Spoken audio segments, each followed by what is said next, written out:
ആമസോണിൽ അറിയാലോ ഒരു ക്വാണ്ടിറ്റി എത്ര വേണമെങ്കിലും നമുക്ക് വാങ്ങിക്കാനായിട്ട് പറ്റും. ഒരു ബയ്യർക്ക് ചെയ്യുമ്പോൾ നമുക്ക് മാക്സിമം ഓർഡർ ക്വാണ്ടിറ്റി സെറ്റ് ചെയ്യാൻ പറ്റും. അതായത് ഇപ്പോൾ ചിലവർക്ക് ഒരു പ്രൊഡക്റ്റ് ഇപ്പോൾ നമുക്ക് ആമസോണിൽ അറിയാലോ ഒരു ക്വാണ്ടിറ്റി എത്ര വേണമെങ്കിലും നമുക്ക് വാങ്ങിക്കാനായിട്ട് പറ്റും. ഒരു ബയ്യർക്ക് ഇപ്പോൾ നമ്മളെ പ്രൊഡക്റ്റ് കുറച്ച് വലിയ പ്രൊഡക്റ്റാണ്, നമ്മളതിൽ പാക്ക് ചെയ്ത് വിടാനുള്ള സെറ്റപ്പ് ഇല്ല. ഇപ്പോൾ ഒരാളെ സംബന്ധിച്ച് ആ ഒരു പ്രൊഡക്റ്റ് കുറച്ച് വളരെ വലിയൊരു പ്രൊഡക്റ്റാന്ന് വിചാരിക്കുക. അപ്പോൾ അത് ഒന്നിൽ കൂടുതൽ ഓർഡർ വന്നു കഴിഞ്ഞാൽ അയാൾക്കത് പാക്ക് ചെയ്തോ, അല്ലെങ്കിൽ 1, 2, 3 ഓർഡർ ഒരു കസ്റ്റമർ സെയിം കസ്റ്റമർ ഓർഡർ ചെയ്യുകയാണെങ്കിൽ ആൾക്കത് പാക്ക് ചെയ്ത് ഷിപ്പ് ചെയ്യാനായിട്ട് പാടാണ്.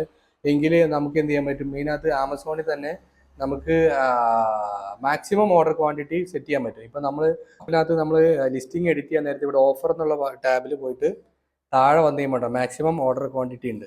ഇപ്പം നമ്മളിവിടെ 1 എന്നുള്ള 2 ആക്കി കഴിഞ്ഞ് കഴിഞ്ഞാൽ, സേവ് ചെയ്ത് കഴിഞ്ഞ് കഴിഞ്ഞാൽ ഒരു ബയ്യർ വന്ന് ഇത് ഇവിടുത്തെ വാങ്ങിക്കാൻ നേരത്തെ മാക്സിമം 2 ക്വാണ്ടിറ്റി മാത്രമേ അയാൾക്ക് വാങ്ങിക്കാൻ പറ്റുള്ളൂ.